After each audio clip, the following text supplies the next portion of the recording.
Hello children, welcome to the library session. Today I brought fairy tales for you. First I will tell you the history of fairy tales, then I will give you one fairy tale story to read.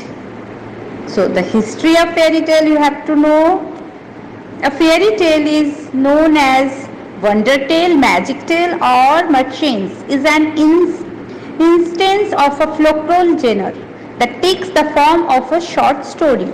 Such stories typically feature in titles such as dwarfs, dragons, elves, fairies, giants, gnomes, goblins, griffins, mermaids, talking animals, trolls, unicorns or witches, and usually magic or enchantments. In most cultures, there is no clear line separating myth from folk or fairy tales. All these together form the literature of the society. Fairy tales may be distinguished from other folk narratives such as legends, involves belief in the veracity of events. Variety of events and fables mixed with magic is called fairy tales. Technically, there is English fairy tales which we use to teach young students because of their magical features, but there is many Indian fairy tales which is very good, like Bikram Betal stories and few other stories also. Today I selected the story The Elves and the Shoemaker, written by Jacob Grimm and Wilhelm Grimm, known as Grimm's brother. Once there was a shoemaker who was hardworking and honest, but after the end of the day he not saved anything and he lost everything he earned. Only he saved a piece of leather enough to make one pair of shoes. Then he cut his leather out because he knew that there is nothing after this leather. Already to make his mind for next day, he will up early in the morning and he will do his work. His heart was light, and without any trouble peacefully he go to bed and sleep like a heaven, because he was no trouble, he has no leather, and he know that tomorrow he will do his last work. In the morning, after he had said his prayers, he set himself down to his work, when to his great surprise there stood the shoes, all ready-made, upon the table. The good man knew not what to say or think. At one false stitch is not done in the job.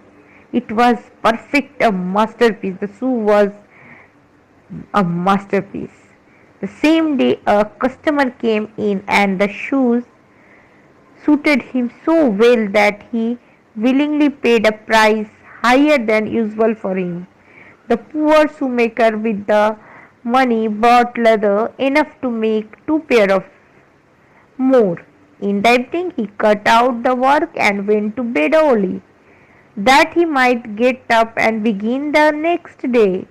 But he was saved all the trouble, for when he got up in the morning, the work was done ready to his hand. Soon in came buyers who paid him handsomely for his goods, so that he bought leather enough for 4 pair of shoes. He cut out the work again overnight and found it done in the morning as before. So it went on for some time. What was got ready in the evening was always done by the day break, and the good man soon became well off. One evening about Christmas time, as he and his wife were sitting over the fire chatting together, he said to her, I should like to sit up and watch tonight, so that we may see who it is that comes and does my work for me.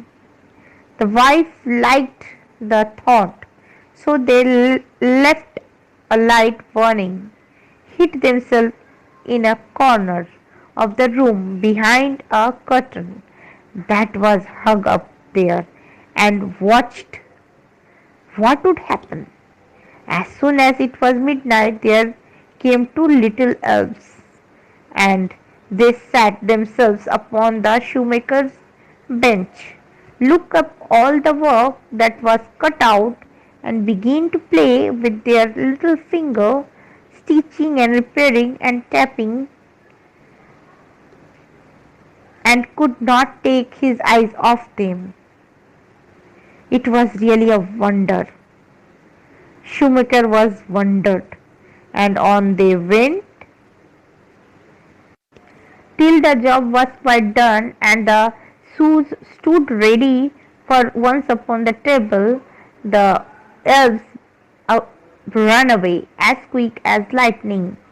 The next day the wife said to the shoemaker, these little elves have made us rich, and we have to thankful to them and do them a good turn if we can.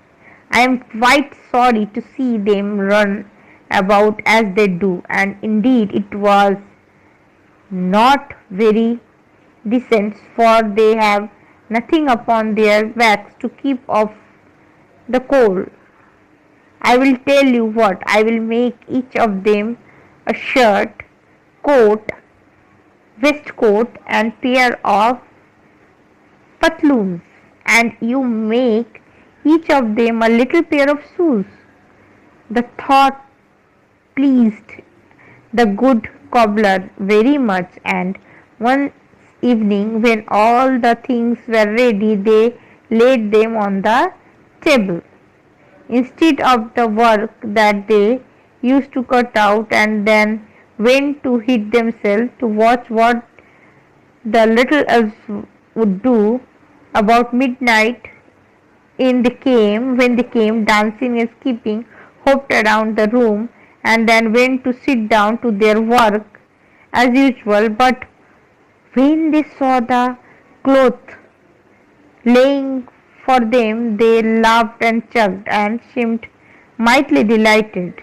Then they dressed themselves in the twinkling of an eye, and danced and capered and snapped about as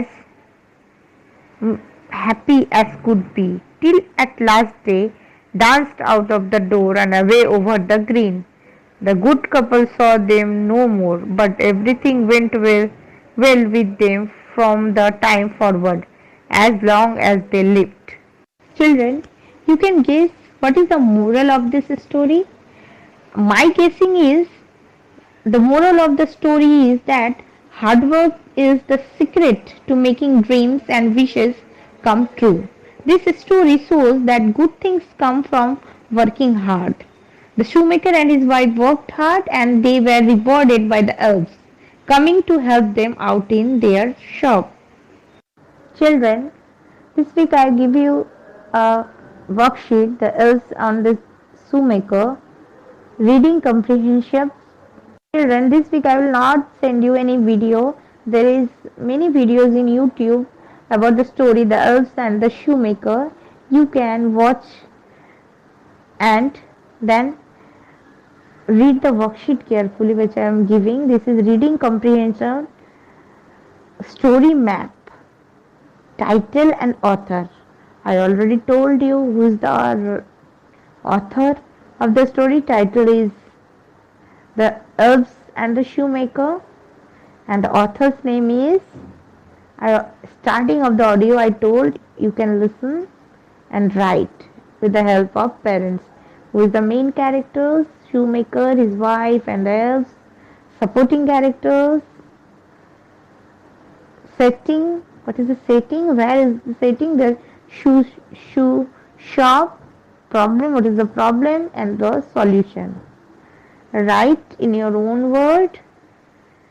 Best of luck.